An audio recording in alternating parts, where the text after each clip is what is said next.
Hi, Todd Martin here with the Walking Code. In today's video, we're going to talk about how to walk fast. So this is going to be primarily for exercise walking so you can really get your cardio up, and we want to be able to have you do it with proper form and function so you're not applying too many extra stresses on your joints as you walk. In order to walk effectively fast, we have to know how to use not only our hips, but also our core. Most other videos where you're going to hear about how to walk fast, you're going to completely hear them ignore what's going on in the core and act as if your legs and your hip muscles are the only things moving you. They are not. Your upper abdominal muscles, your lower abdominal muscles, as well as your hips are actively moving you forward and have to be coordinated properly for you to move fast.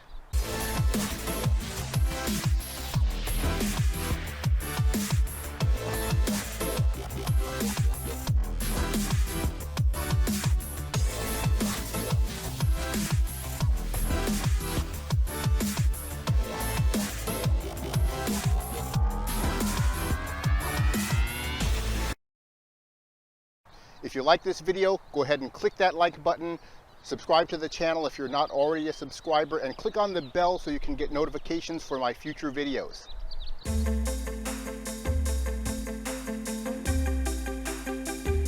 First, let's talk about the do's and don'ts of walking fast so you don't hurt yourself. Number one is your feet must be facing forward. Your feet must be facing straight forward when you're trying to walk fast in order to do it properly. If your feet are turned out in this sort of manner and you're trying to push yourself forward, your joints are not properly aligned and it's going to add extra stress. So please, if you're going to be trying to walk fast for exercise, you have to be able to do it with your feet facing straight forward, not turned out. Second rule when you're walking fast is do not pitch forward. We have to maintain vertical posture at all times. When you're pitching forward, not only is that going to put an extra stress on your lower back, it is also going to result in a very hard impact on your heel with every step that is going to reverberate forces up your body and potentially cause short-term or long-term injury.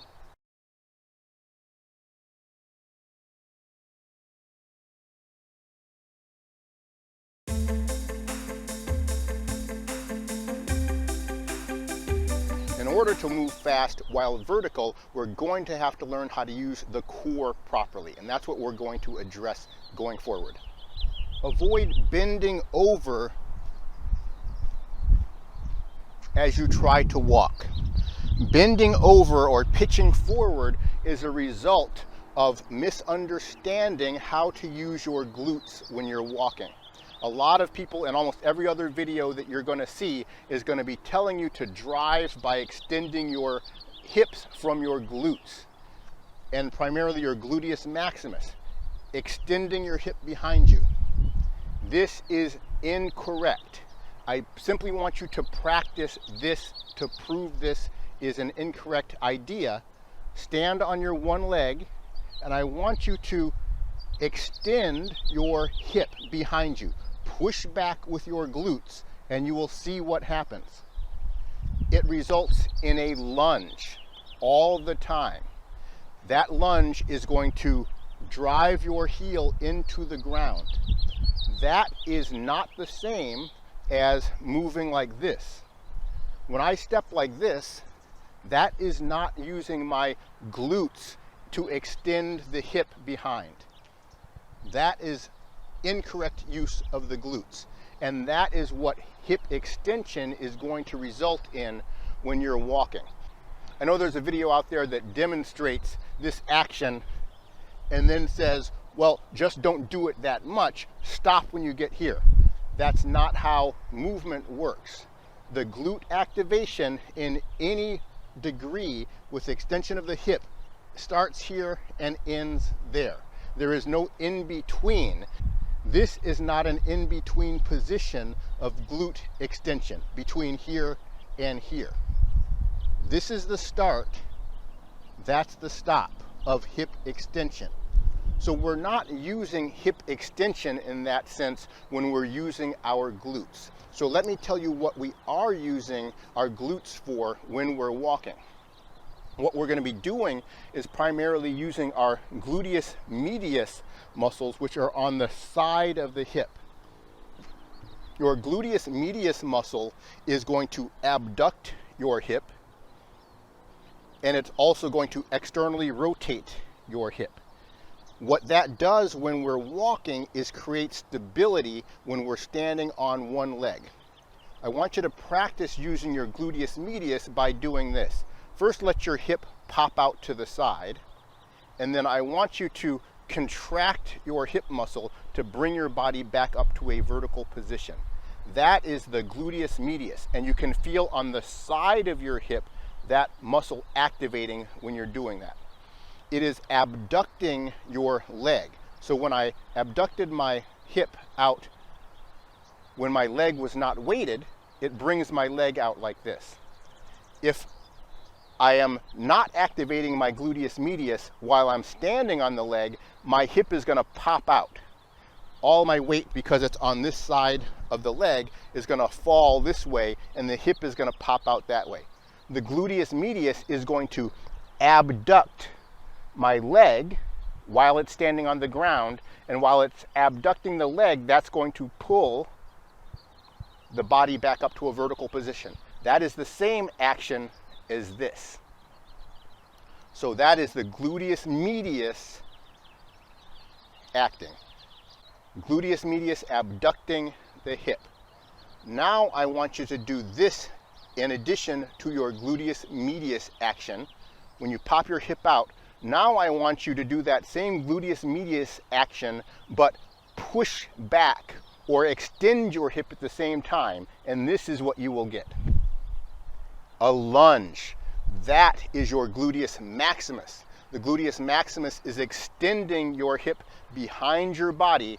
If you combine that with your gluteus medius, you're going to push your body into a lunging action, not a stepping action.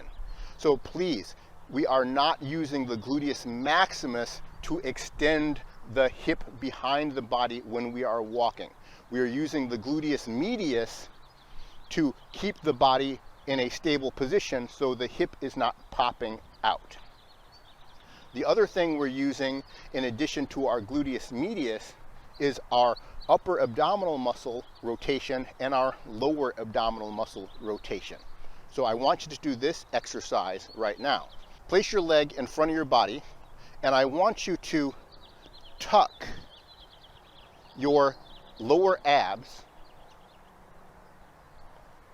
Isolate that. Use your lower abs to tuck your pelvis under. And you're going to feel this motion and do this motion. We're tucking our lower abs. I'm tucking on my left. Now I'm going to release the left and tuck back on the right. So now I'm tucked on my right, tucked on my left, tucked on the right, tucked on the left. This is the muscle action that we're using when we're changing weight when we're walking. The faster we do that action, the faster we're going to walk. So I can tuck slowly, or I can tuck a little bit faster, or I can tuck really fast. At the same time, we're using the lower abs to tuck the pelvis. And again, the lower abs not only tuck the pelvis, they also rotate the pelvis. The lower abs are going to be tucking your pelvis when we walk and also swinging your pelvis around because of the rotation. And that's mostly what's getting our forward leg to swing forward. It's the rotation of the pelvis that is doing that. So we're using our lower abs to tuck and rotate the pelvis.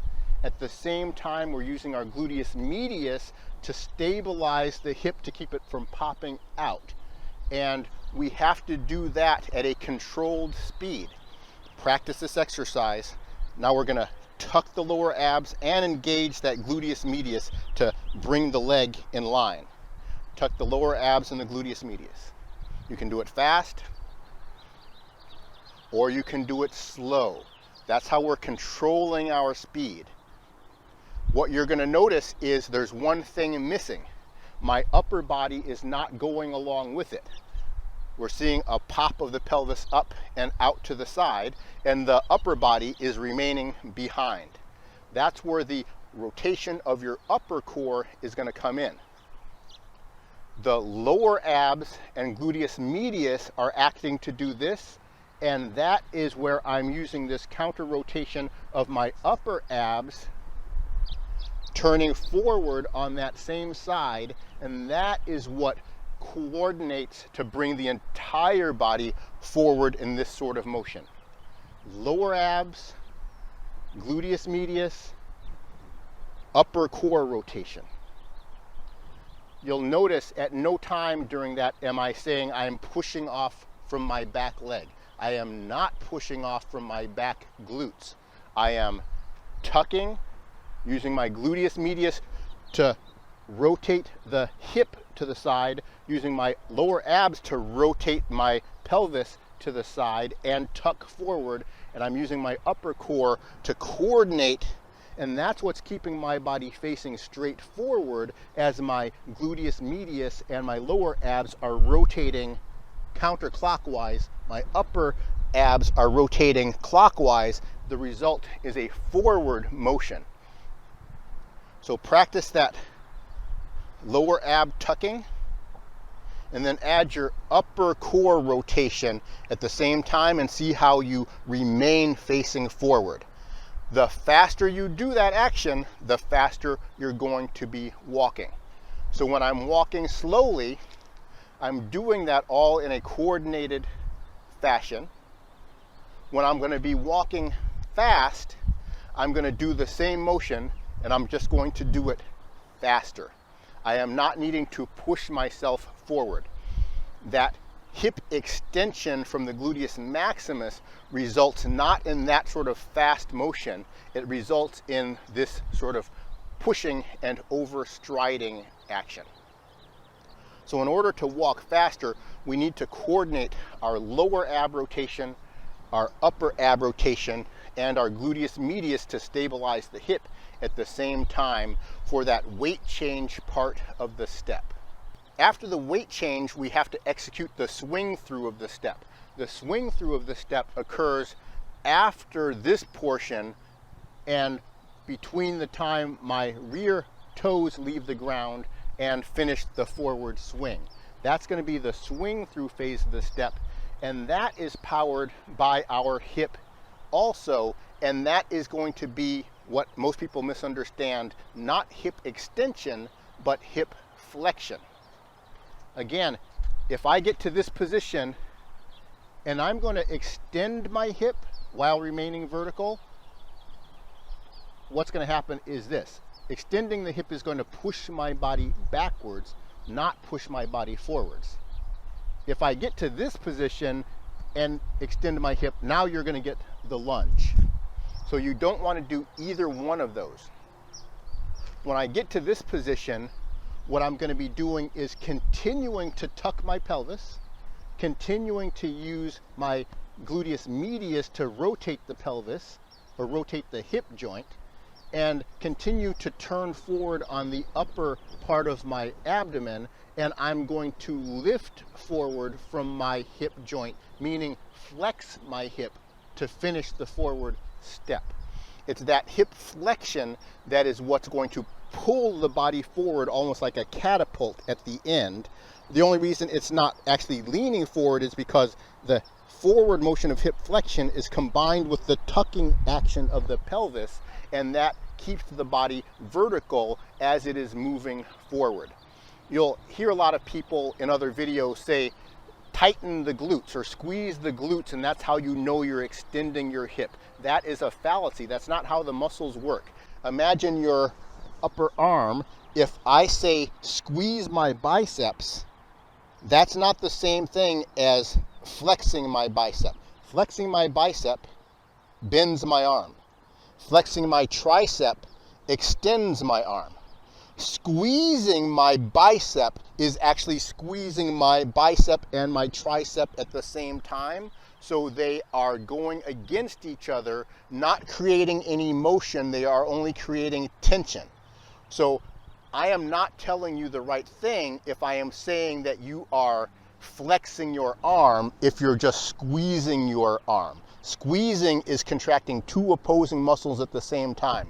So when people tell you to feel your glutes by squeezing them, that doesn't mean you're extending your hip. That means you are contracting your hip extensors and your hip flexors at the same time in equal amounts to get a squeeze with no motion.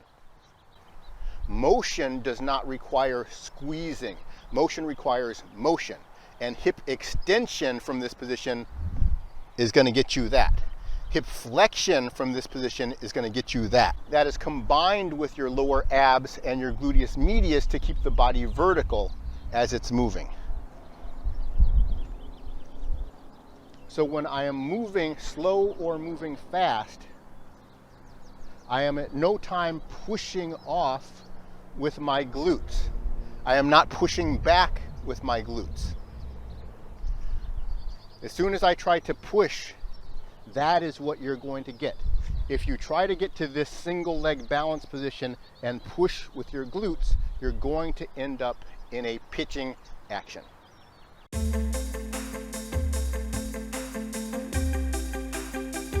Now I'm going to describe 3 different ways that we can increase the speed that we're walking. The first way to increase the speed that we're walking is by using rotation of our core. The faster I rotate the core, that means the upper abdominal muscles, the lower abdominal muscles, and my hip actions, the faster I rotate that, the faster I'm going to move. Rotating slowly, rotating quickly. It's the same action, I'm just turning faster. The second way we can walk faster, and one that I am not advocating, is going to be combining hip extension with hip flexion on the opposite side. So I've already explained that we should not be extending our hip when we walk because we're going to end up in a lunge. The exception to that is if we extend our rear hip and flex our forward hip at the same time. Then we're not going to get into a lunge because those motions are counteracting each other. What we are going to get is a very long stride. And you'll see this in some videos on how to walk fast, a very long stride. And that is from pushing with the glutes and flexing the forward hip at the same time.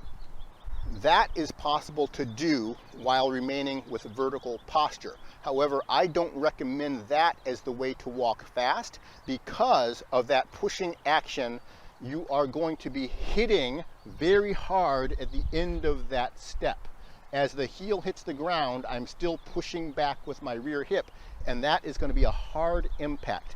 The more you do that, the more impact is going to reverberate up your body structure and cause potential injury over the long run. It might not hurt at first, but it will hurt in the future if you continue doing it. And just take your shoes and socks off and walk barefoot and try that, and you will see that it is going to hurt. If something hurts while you're walking barefoot, it's probably not something that is good for you to do even with your shoes on. The shoes are going to make the impact less meaningful in the short run, but all of those reverberations are going to cause some damage over time. The third way to walk fast is what most people would call power walking. That's when you see the elbows flexed as people are moving. That is different than what I've already demonstrated in the other types of walking, even walking fast, where the arms are not flexed. That is a function of the action of our hips. Power walking, when we walk with our arms flexed at the elbow, occurs because during that part of the step where I'm tucking under and rotating my upper core, I'm also going to be pushing back or extending my rear hip. This is a situation where I am using my glutes in the back leg to push the body forward. As I push the body forward, that actually is forcing my arm up on the opposite side automatically. Go ahead and practice that. If you push from the rear leg, your opposite side arm is going to flex at the elbow automatically. As opposed to if I just lift my leg forward, which is what we do when we're normally walking, there's no energy that's pushing up my opposite arm. So it's that extension of the hip, the rear hip, that's forcing the arm up. And then I'm going to lift forward in the same fashion that I did with my previous form of walking. What this hip extension does is applies extra force and energy to the step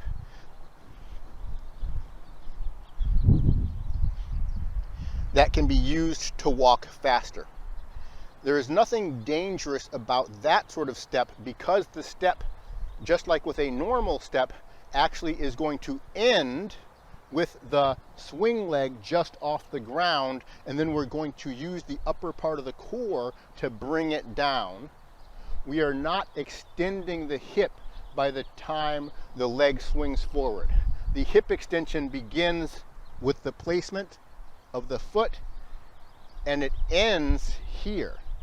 I am not extending the hip further than that.